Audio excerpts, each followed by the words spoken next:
Welcome to the High Performance Hockey Podcast. Today we're joined by strength and conditioning coach for the Cleveland Monsters, Ben Eaves. Ben is a former four-year standout at Boston College and helped the Eagles win a national title his freshman season in 2001. In his time at BC, Ben played 126 games, netted 53 goals, 116 assists for 169 points. He served as the Eagles' captain his last 2 years with the team and was an All-American in 2002-2003. He was listed as part of Boston College All-Decade Team in 2010. After graduating from BC, Ben had a 9-year professional hockey that saw him suit up in the American Hockey League and overseas in Finland. During the 2008-2009 season, Ben set a Finnish Elite League playoff scoring record with 24 points in 14 games for the Espoo Blues. In 2010, he began transitioning and coaching. He served as Jokerit's hockey club's strength and conditioning coach. He also spent time in 2009 and 2010 with the Norfolk Admirals as an assistant coach, strength, skills, and video coach. Then he also had experience at Miami University as a strength and conditioning coach. He coached minor hockey in Columbus at the AAA level prior to transitioning to his current appointment with the Cleveland Monsters. This is an awesome conversation. In my opinion, a really rare person that has an interesting background, both as an elite level player and as a strength and conditioning coach, and how he fuses what we call starting from the scoreboard and working backwards into his strength and conditioning for his players. It's a fantastic conversation. I always come away learning something from Ben. He's a humble, consummate professional and an outstanding hockey man. It's a very, very awesome and interesting podcast. Hope you enjoy the listen. Welcome to the podcast.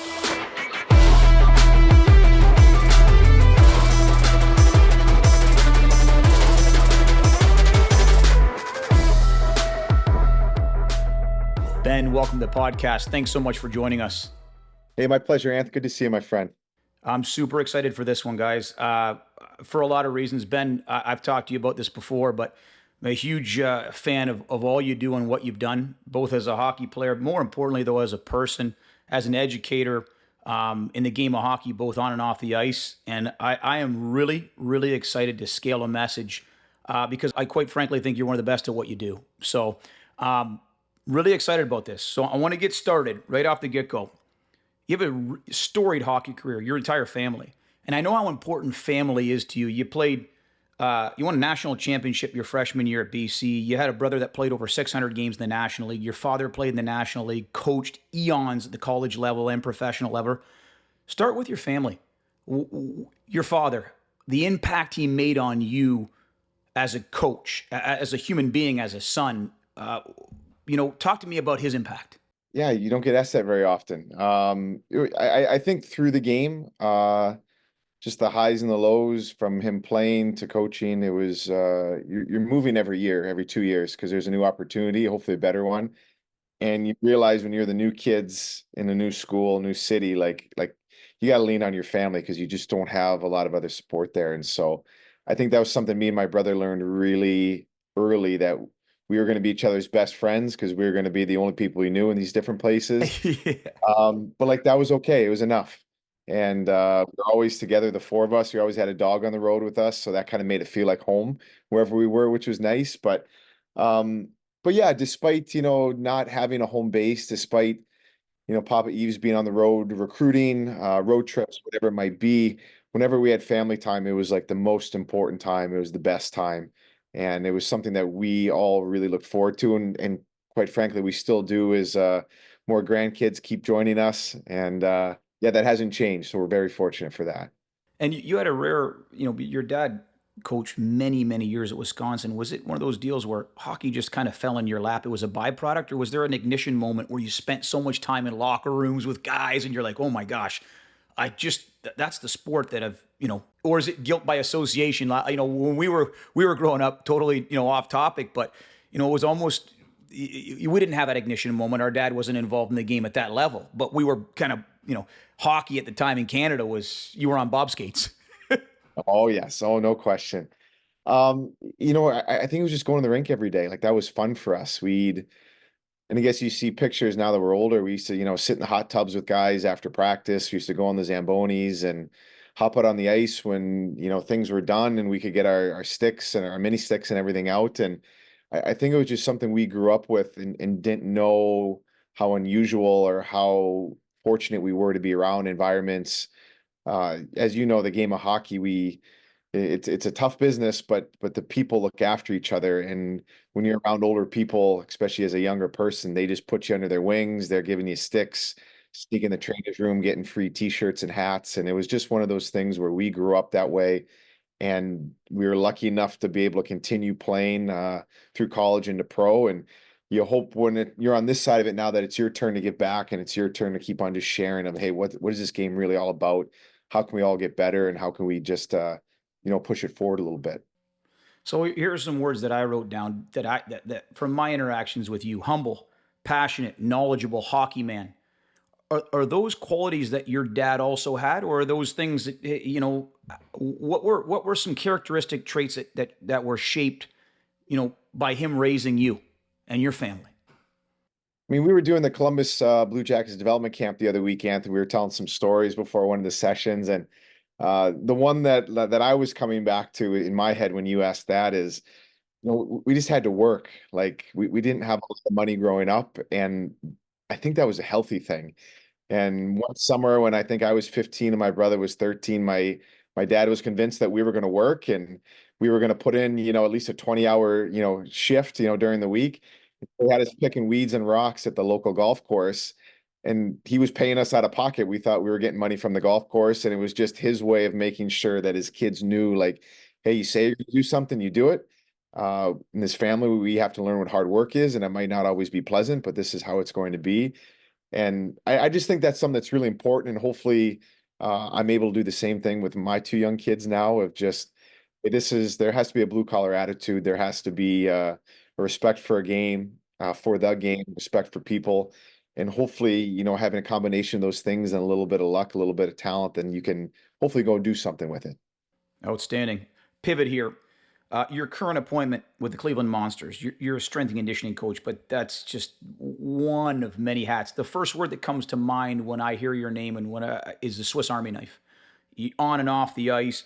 Talk to me about what your current appointment is with Cleveland Monsters. Then I'm going to piggyback Benny some answers or some more questions based off your current job description.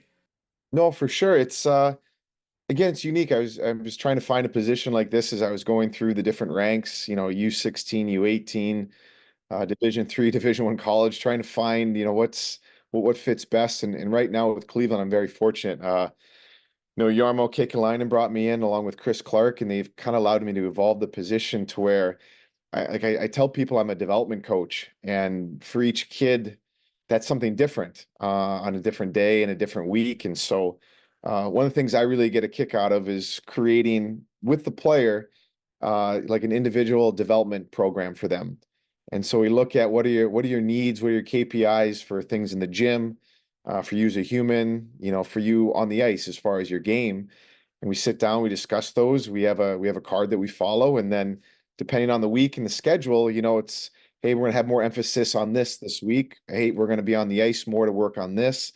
And so I just really enjoy going back and forth and being there to help the player in whatever mode that might be. And again, for a 30-year-old with a bad back, that's something very different than our second round 21-year-old who was trouble squatting 135 pounds. And so I just find that kind of stimulating because everybody's so unique and I can't write one thing on the board and expect that I'm actually doing a good job. So I have to go inside and try to figure out each player, connect with them, and understand how we're going to move along that pendulum together. I want to piggyback and ask you about some of the KPIs, but before doing so, this idea of being both on and off ice. Do you feel that that's the future of high performance in the National Hockey League or in high performance environments? Meaning, you're not just a strength and conditioning professional, but you're also weaving that on the ice. So, right now, I'm not suggesting that's not happening because I think it is in certain instances.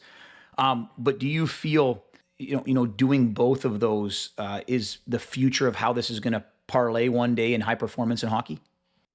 I wonder. I hope it is. I guess my own mind, I do believe it is, and I think that the more that those two entities can share common language and speak about the player, the game, the like we said earlier, KPIs, whatever that might be. I think that's only gonna create more, cohesion between the groups. And like as far as I go too, like I'm fortunate enough to be on the bench, in the third period with our staff. And like I think understanding their language, understanding, what do we call, line rush against LRI? Like how do we what is our language for how we play? So then all of a sudden you use Swiss Army knife. I like to use the word connective tissue to where I'm just trying to like strengthen all the different areas around, because if I'm able to help people speak a language better, then we can bring that together and get to the common goals, which we're all going for. So I don't know if it's the future or not, but I really enjoy being that piece that goes from room to room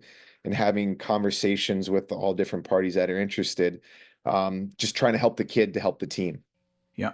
I think, from my unique experience, they're different, but I truly believe, being able to get on the ice with the guys, being able to connect, what it is essentially in the weight room with off ice, I think that really leads to the buy-in, and it allows you to maybe administer, I don't want to say, programs more effectively or efficiently, but I think it can help lead to building trust. That element. Have you found the same? I do. Like I think when you're a former player, whether you're a coach or, strength skills coach, whatever you want to say, like you have a honeymoon period where, hey, you're a former player, this is great, like I'm really excited. And that kind of gets you in the door, and you have this, kind of like little grace period. And then after, your small honeymoon, then you have to prove your quality and your worth in that player's eyes, or else they fade into the distance. I think it was there's a book about the 2014 Chicago Cubs. It was Epstein's team when he came from Boston. And the manager at the time, Joe Madden, I think his three themes was connect, trust, and then lead. And I think that connection point is the most important one, because if you're able to connect with them in the gym, on the ice, see how they link together, see how they're sleeping, eating, how it all connects together, then you're not getting compliance. You're not getting like how you feeling? Great, everything's good. You're getting into some deeper questions. You're having more meaningful conversations. And and again, compliance is easy, but at the pro level, like they don't want to do something, they don't have to do it.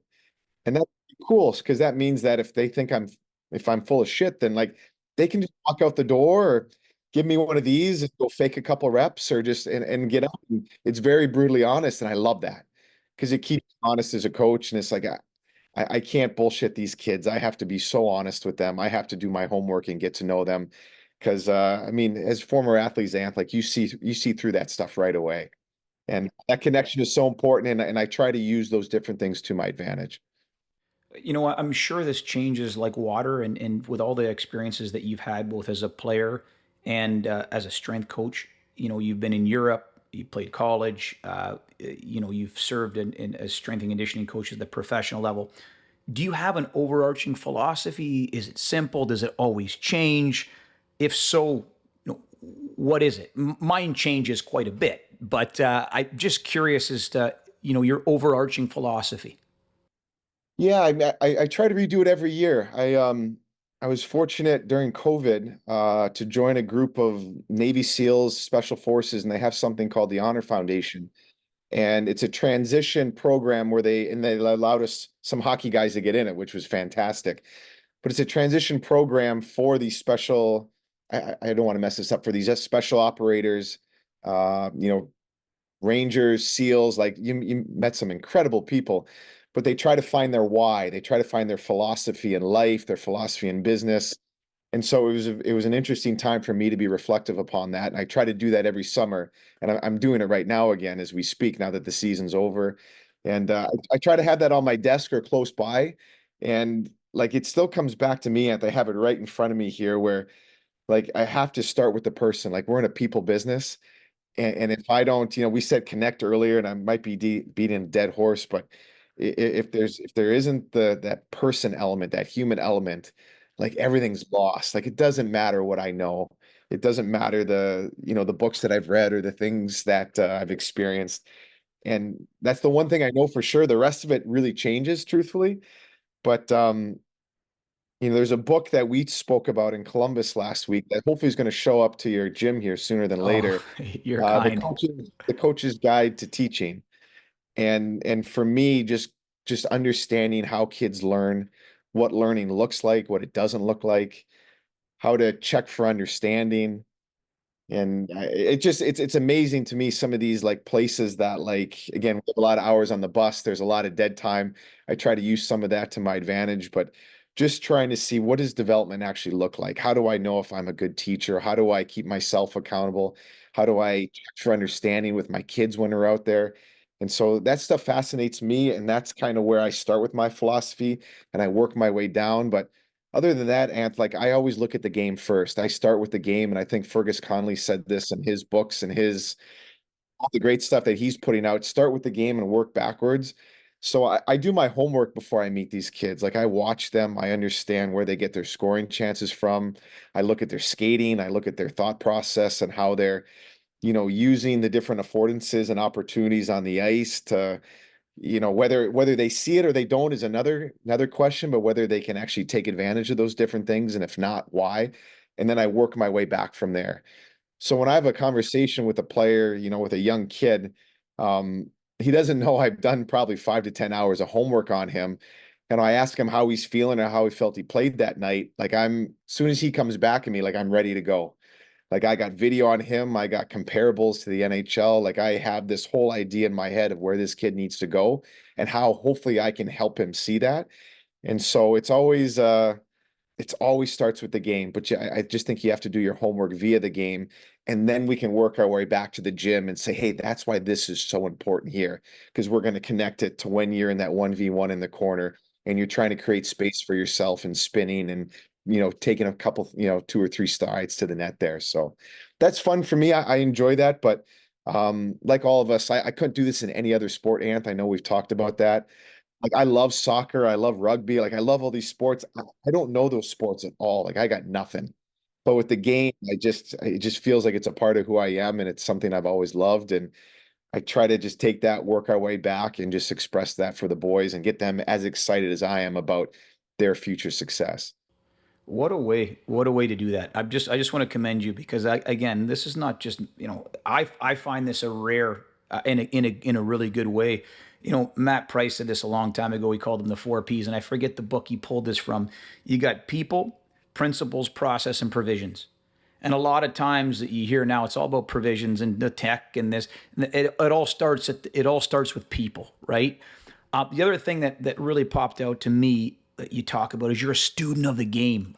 That's so refreshing to hear. It allows me, looking back at it, to interconnect with what I want to do in the gym. It allows me to sell. It allows me to talk the same language. It allows me, like Fergus Connolly said, you start with the scoreboard and work back. And you got to have a really good understanding of the game, in my opinion.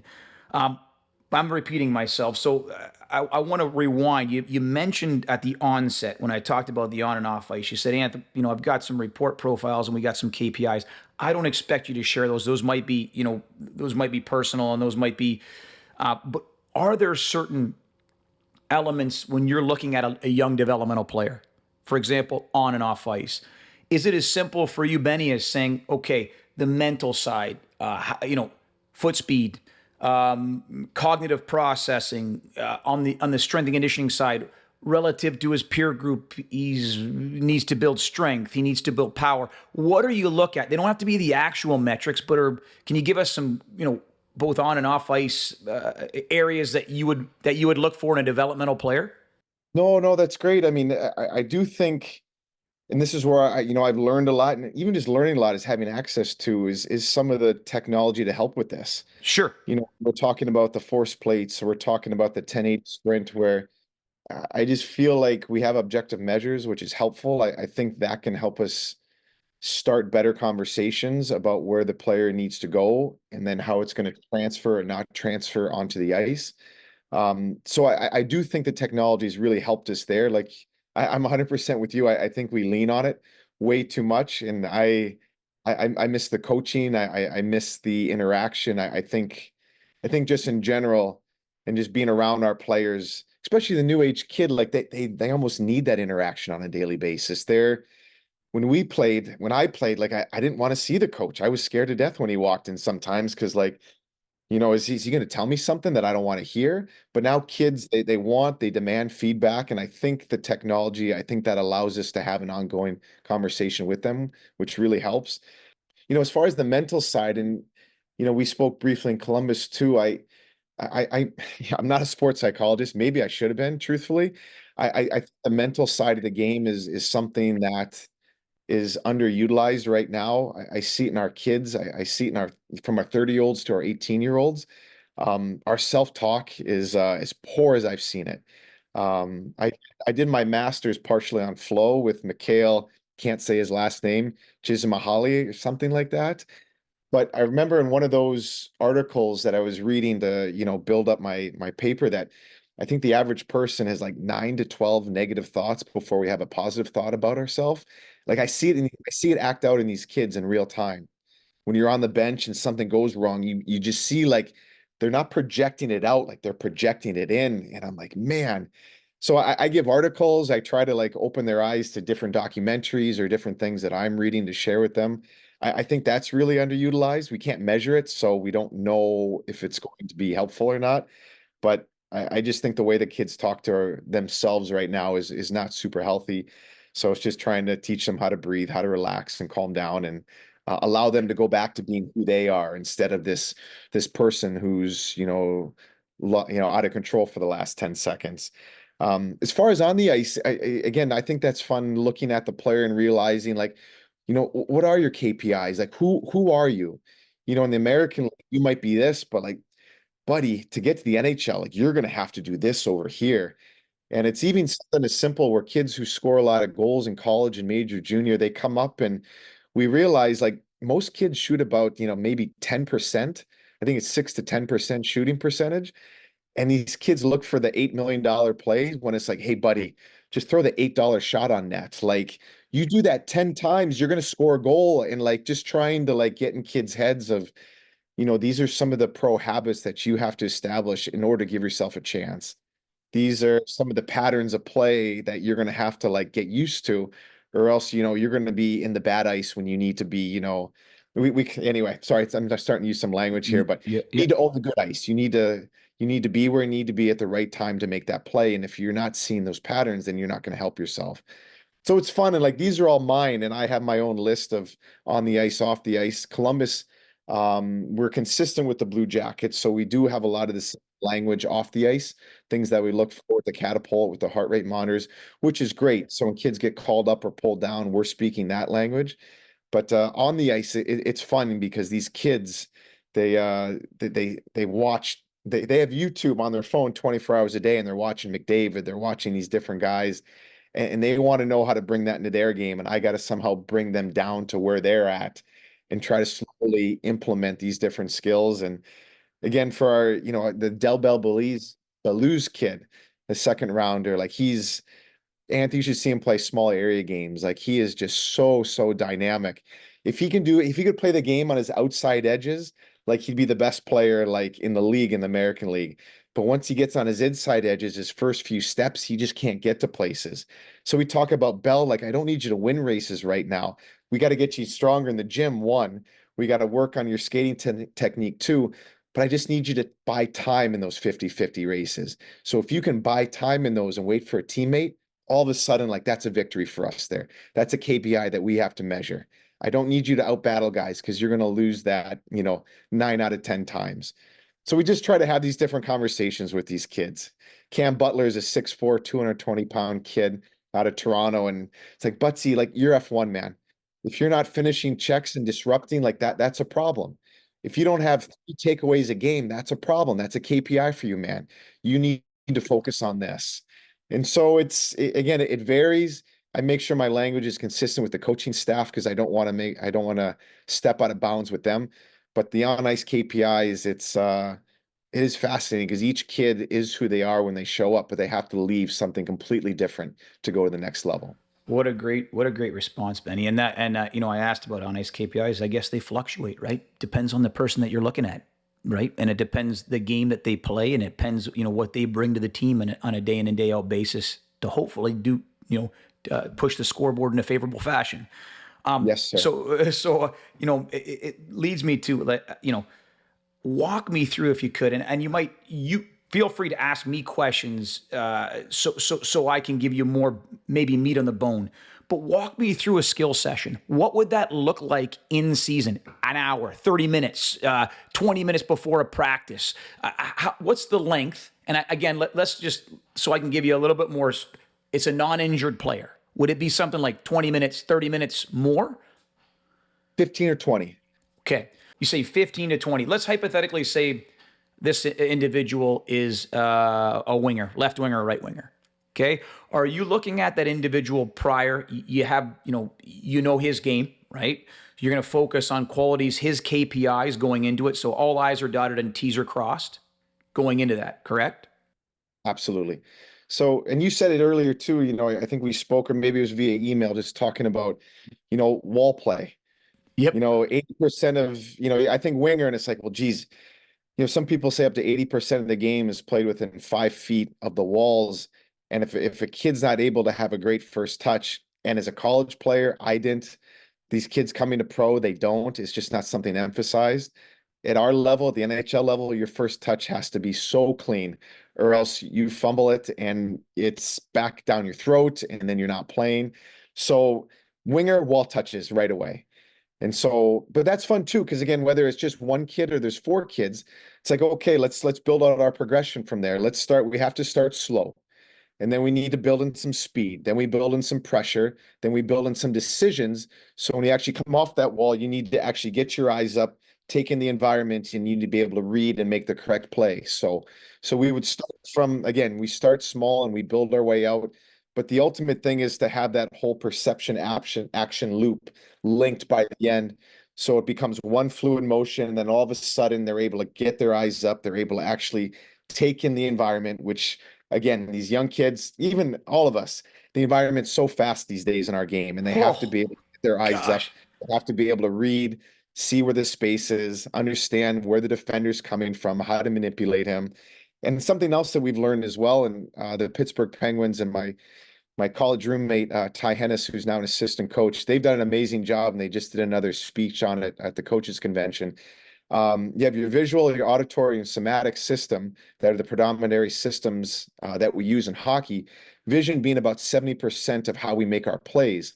So when you're picking pucks up off the wall, it's kind of fun that, hey, like, boys, 2/3 out of the time, we're going to have our eyes up ice here so you guys can see what's coming at you, because that's what we're going to see in a game. But that third puck that I send, I want your eyes to the wall here. I want you to either feel where the pressure is coming from, or I want you to hear left, left, right, right, and actually have the auditory response. And then I want you to escape the opposite way. And so we try to get the different senses involved as we do it, as we build out our progressions. You always have to have a cookie at the end of the day. So we need to have some kind of shot. I need to know where they're going to shoot, why they're going to shoot there, and I need them to hit their spot. And so we try to make, you wanted them to leave having not only worked on something, but make sure that there's a cookie for them at the end. Make sure there's a game, there's a small competition, just so when they're coming, we hid the skill that we worked on through a lot of fun and just a little bit of game. Sounds awesome. And I think you put it so simple, and I think we try to overcomplicate this a lot. This in hockey, the circles now, it's the constraints-led approach. Okay, we've got 3 constraints: the task, the environment, and the player. That's called a drill. Every drill, you manipulate one of those. And what you just talked about is layering those drills and having them progress, whether it's, now a player on you or a different, you're hearing something now, you're visually, it's very interesting, but I like the way that you layered that. Today's episode has been brought to you by Physical Preparation for Ice Hockey, Biological Principles and Practical Solutions, and the Gain Go Grow Manual. This is a 2-part book series exploring training the intermediate and advanced level players.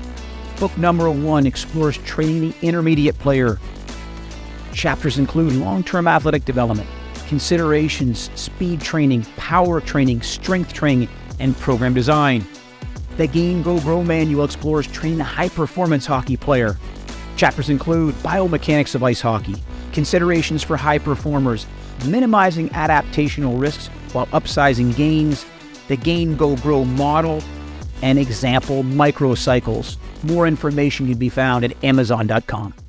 Are there non-negotiables? I had an awesome conversation, lucky enough, obviously the relationship with my brother Mish, to speak to John Stevens with the Golden Knights.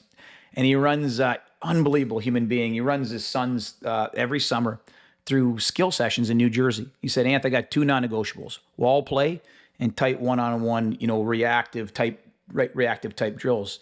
Are there any non-negotiables in your skill work? And again, let's take, for example, this winger that we're talking about, just player X.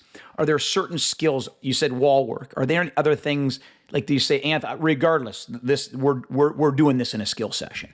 Before I answer that question, I guess the one non-negotiable for me, and I think I realized this through my dad and just being around the game, if it's not done right, we just stop and we just go do it again. And it's not a big deal. It's not like, hey, you failed and like, now I'm going to give it to you. So, oh, no, go back, do it again. Reset, slow it down. And we need to do things right. Sure. And I think, especially in our country compared to, Finland or Sweden, like we do it's bigger, faster, stronger, like skate, shoot. Where you play the Europeans and you can just tell technically, like even when you watch European soccer, like their first touch is beautiful. The way that they can manipulate the ball, manipulate their body in time and space. And so it's hard for our guys. The Europeans get it right away, but I want them to do it right. And usually you have to slow down to do it right. So if I don't like it, we stop it, we go back and we do it again. And like, I'll be there with a kid for 5, 6 pucks. Like, I don't care, but we have to do things right, or else we're creating the whole, our wiring's not going to be right. We're sending the wrong signals and we're not getting better, which is at the end of the day, brutal for us. He said reactive stuff. I love it. I just think we talk about the whole perception action, linking those together. Like, instead of doing a drill where, hey, there's 8 passes, you're going to open up here, you're going to get your puck across the blue line, take a shot after 3 strides with no pressure. It's like, no. Like, I want you to actually have to see something, process this, and then I need you, hey, you're going to attack my triangle here. You're going to see where the pressure is coming from. But anything that we can do that has a game-like feature, like some kind of reactionary work, it makes it fun for the guys.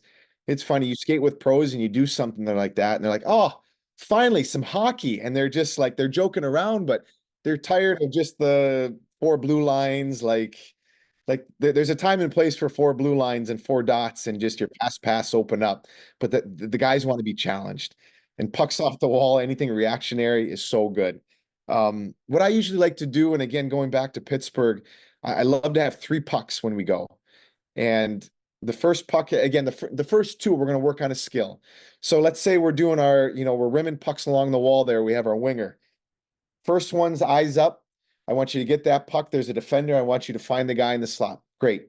Second one, I'm going to give you a dirty puck, but your eyes are up. It's going to be in your feet. I want you to kick it up. Guy's coming from a different angle. Good. Use his triangle, find the space. But the third puck, Anth, I love to create a 2-on-1, especially with our forwards, especially with our wingers. Like, I just think it engages them. It's something quick. If you can create 2-on-1s, or if the players are thinking about how to create 2-on-1s offensively, we're in a good place to score some more goals. So I always like to have 3 pucks in our skill drills with forwards, but that third puck, it's a 2v1 and it's got to be quick. And so last one, let's say the third puck comes up. I want your eyes to the wall, feel the pressure. If you're able to escape that pressure, now my other teammate comes around, we play a 2v1 on the guy, giving us the original posture there. So again, I might have complicated that. I think it would look easier if I had a board behind me, but 3 pucks, the 2v1 for the forwards, like, give them something, make it live. And it creates a nice snap to what you're doing. And again, it's that cookie at the end. I've had the opportunity to watch, obviously, you on the ice during this past week, and some of the awesome skill coaches out there as well. Had the opportunity of watching. You and I spoke about it last week at Blue Jackets Development Camp Stan in Dallas. Had an opportunity to watch, obviously, my brother Mish in Vegas, and I have an opportunity to watch. Through my brother coaching now for the last 8 years in the NHL, 9 years, watching just, especially before and after practices, watching the players constantly rehearse patterns that happen in a game. Constantly. Like, I remember, Stan, after every single D drill, they would be 5 foot apart. Someone would sauce a little pass and they'd have to bat it down. Think about how many times that happens in the playoffs. Guys trying to batting it down. Like little things, pulling pucks from the walls. Like you say, little things. I honestly, maybe I'm aging myself, Benny. I never had a storied career like you in college, but I played college hockey. I graduated in '01. I don't remember practicing those skills. It was almost like, and maybe the game's changed in that capacity, but I see it happening. Repetition, repetition. I call it block practice. You can throw some randomness in there and challenge it, but hundreds of pucks, time and time and time again at the elite levels. Do you see that same mentality?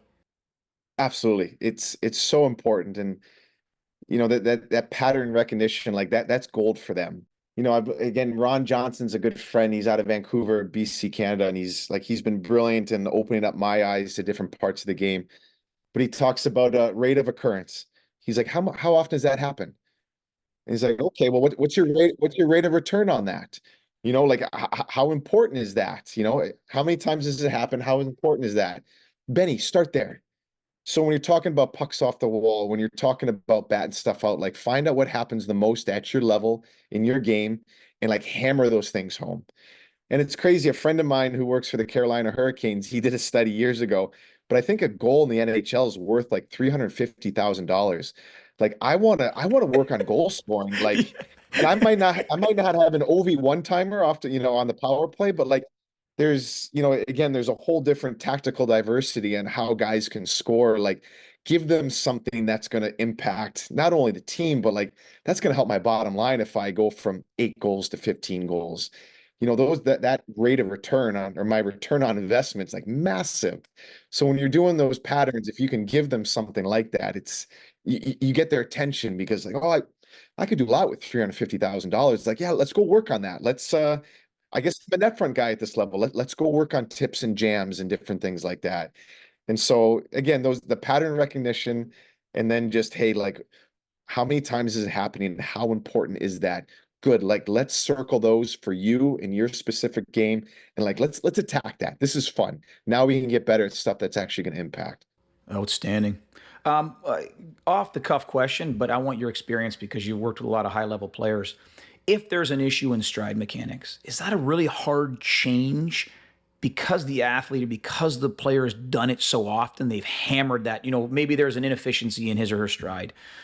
You and I talked about this in the, last week as well. We've been fixated, and I'm not saying it's a bad thing with speed, but you can be the fastest guy in the wrong spot. Like, you talk with people like that don't have hockey backgrounds, but that train speed their whole life. For example, Stu McMillan, and he'd say, Anth, gee, many Christmas, you're at elite levels. Is the juice worth the squeeze? I mean, do you find that difficult if there's an inefficiency in stride mechanics to correct that? Having said that, do you still work on it? It's a great question. I mean, it's funny. The problem at the U16, U18 levels, there's not enough time. Like those kids are more malleable. Those kids are, again, like desperate to find junior hockey, college in their future. And that would be an area where it's like, man, like if we had the time, we could actually move the needle there. With pro guys, it's difficult. It's even just the volume of games that we have. They only can handle so much extra cognitive work, and there's certain things that we look for that again, go back to Ron Johnson, that he's helped me find in skating mechanics. And we're just talking linear. We're not talking crossovers, transitions. We're talking the first 3 to 5 steps. So there's things that I look for that I will gently talk to the guys about, especially our young kids. If our one, we got Stanislav Svozil on our team. He's a third round pick. He was in the power play with Connor Bedard before he came to us. One of the smartest players I've been around, ice in his veins. He can't skate. He's a wiggler. And so with someone like Stan, who's 21 years old, it's like, hey, Stan, like if this doesn't get better, man, like we're not going to get to that next level. And you have so many things that like deserve to be at the highest level. I want to work on this with you, Stan. I think this is important. Once a week, we go out and we do some things. What do you think? And I think at the pro level, even with a 21-year-old, like I don't want compliance. Like I want a kid who's like, hey, Benny, I'm ready to go. Let's go. And I think in certain situations you can do that, especially in the American League. But I do find it challenging because that we default. We can do some stuff in the gym to get them in positions to talk about our toe off and our knee drive. And again, he could have the greatest core strength in the world and stability. But if all of a sudden he's wiggling when he's out there, it's like, okay, we have to get on the ice and slow this down. Long answer, it's really hard. It'd be fun to have these kids in the summer instead of them all going home to their, which is great. Like I love going home as a pro, but you could really do a lot more things if you had those 3 or 4 months. I get little 15-minute windows. The conversations might be the most important thing where we can pull video of like, hey, this is Adam Fox. He's not the fastest guy on the ice stand, but he gets to where he needs to go so he can use his head and make plays. That's where we need to get you. And I think the more that we can just put it in their mind and just give them little things to work on, I think it helps. I wish I had more objective data. Maybe we will get that via testing, but the season once it starts, man, it's It's a like a grind. vacuum. Yep. It is. And I need to figure out ways where I can continue to engage them to find time for all of our kids because they're all desperate to get better at the American League. And like it's very, very fun to work with a motivated athlete. So it's easier to have those conversations. It's just really tough to like move the needle, I think. Communicating results. Let me ask you, when you work with skills during the season, is it, for example, a small group of 5 forwards, or is it more one-on-one work? How does it, or does it vary? Four is a great number. Just so we can go offense, defense, transition to defense. We can talk about play with or without the puck if we need to. But usually four is a great number just for the amount of repetitions, the quality, the work to rest that we can get before practice. So we're maximizing the time and hopefully the skills that we're working on. And like we try to do it obviously by position. So we'll get all of our left D out or right D out, or like we were talking about the wingers, so we can have some generalities via the position, but then I can start to have my different conversations with guys based on how they might solve this problem or how they might have a better first touch here. And so it's again, it's not easy, but it's something that I love. I wish I had more time for because the kids are they're so hungry for this, Anth. And as you know, when you get a hungry athlete, you wish you were a better coach to help them get to where they want to go. And it's never good enough. And it's like I need to find out more because I'm not meeting them halfway, and I need to help them get there, you know. I don't know if I answered the question, but No, sorry, my head. you did, so you're able to as well. Like I know it's the in season, and I know that the most important obvious is the games and practices, but that also allows you when you take those small groups out, if you're seeing inefficiencies, at least even if it's not in season, allowing or having better dialogue for off season. Hey, these are the things based on our work that, your first step, you got to get a little bit, strength is your foundation. Hey, you know what? You're more than strong. It is now it's just all about power, speed, where that allows you to have better conversations, more targeted, I would imagine as well. Yes, no, absolutely. And again, a coach said it, I don't know who, but like you got to catch them doing it right. Like once you split, it's like, hey, we got to celebrate this, you know? So if Big time. I'm up during the game and I see, one of our kids do something that we worked on, or he opens up and pivots back to a puck and beats his guy there for a little bump and joins the play, like I'm going to clip that. I'm going to show him and like we're going to celebrate that. Like this is fantastic. And so I think that's important, just that reinforcement of like, hey man, this is why it's important. This is you getting better. Let's continue on this path.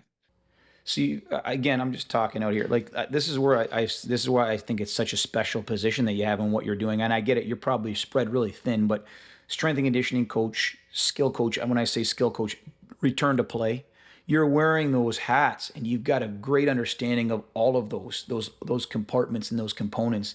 To me, that is, and I realize that in many organizations that might be 3 or 4 people doing that, but I think it's really, really impressive. So it kind of pivots into my last, and I want to respect your time here.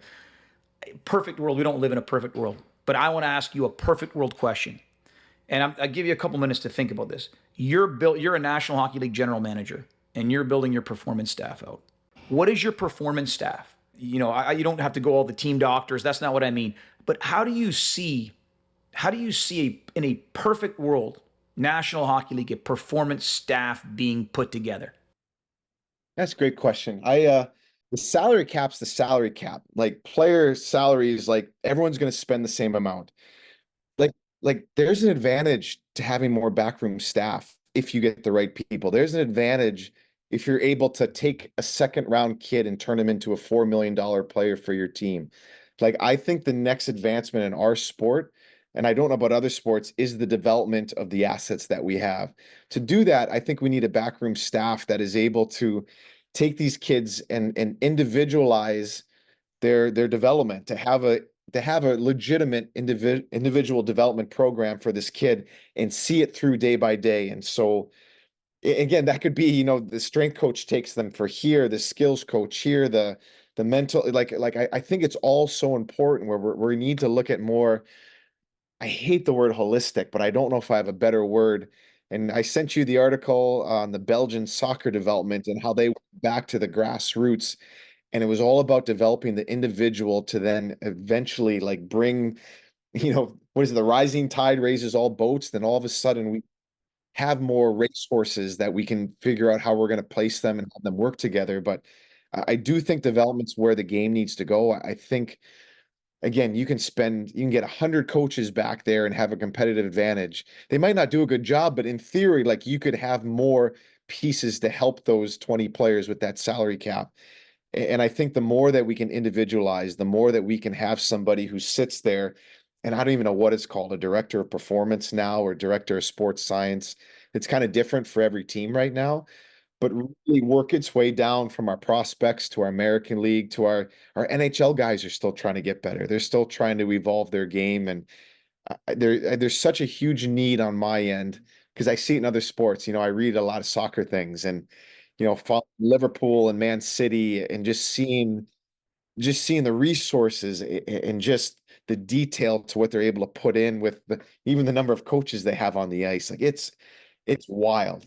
And then to learn what coaching really looks like, and that's where I'm fascinated myself right now, is where's teaching taking us?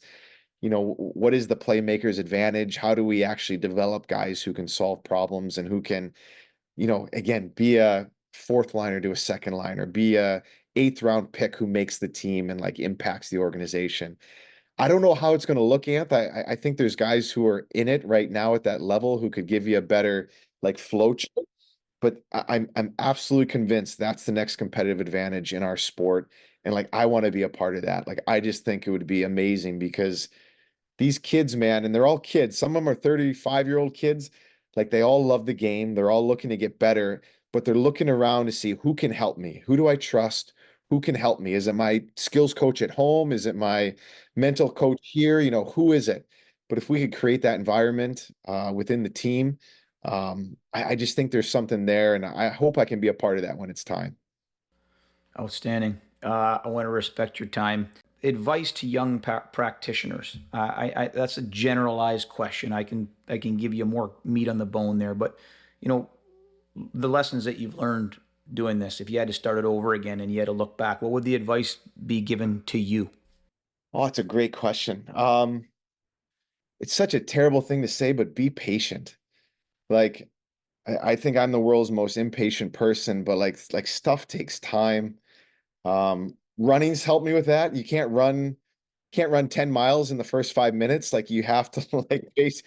So just be patient because it's like any big business. It's slow moving. Change is hard. Um, you might know the answer, but you might not have the opportunity to share that for a long, long time.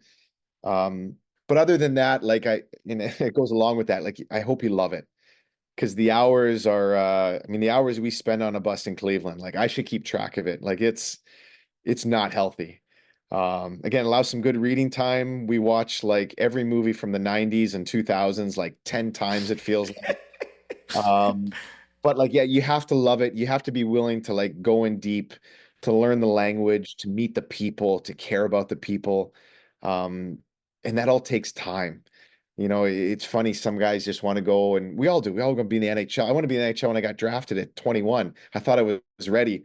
I wasn't even close to ready.